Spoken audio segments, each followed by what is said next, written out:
13-й в прошлом сезоне, 12-й в этом. Шаг вперед турнирной таблицы для строителя пусть и не получился семимильным, но это хороший задел на будущее. Откровенно говоря, попадание в восьмерку лучших в этом сезоне было сродни чудо, а после тяжелой травмы Антона Пинляндера шансы и вовсе стали призрачными. Тем не менее, наши парни сражались, и был момент по ходу чемпионата, когда к заветному октету они подбирались почти вплотную. Если брать по первому сезону, то, наверное, все-таки мы приглядывались. Некоторые ребята не играли еще в Суперлиге, чувствовали, как это Суперлига, привыкали к игрокам Суперлиги. То во втором сезоне мы уже выглядели очень достойно. У нас уже получился свой рисунок игры. Мы уже представляли, во что мы играем, против какой команды играем. И мы даже, когда выходя на поле, уже соперник видно было, что на нас настраивался. Если первый год нас еще как-то недооценивали, то уже в этом году я могу сказать, что мы уже некоторые командочки-то немножко нервы потрепали.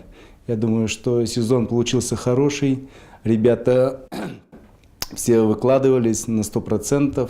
Я ими, в принципе, доволен. Помимо чисто спортивных раскладов, голы, очки, места в таблице был для нас в этом году и стратегически важный итог – возрождение республиканской хоккейной школы. Теперь в непосредственной связке с главным клубом. А задача развивать русский хоккей теперь, похоже, станет задачей номер один для всей республики. Ну или какой-то ее части.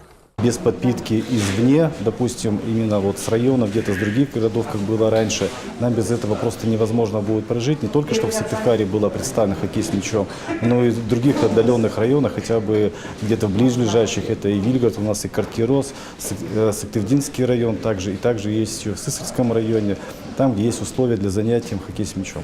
А еще мы по-прежнему рассчитываем на проведение мирового чемпионата по бенди в 2021 году. Поэтому уже в конце этого года Центральный республиканский стадион ждет тотальная реконструкция. А для строителя будет подготовлено резервное поле, скорее всего, рядом с основным. Максим Васильев, Мария Матвеева, Олег Юшков, телеканал Юрган, Сыктывкар.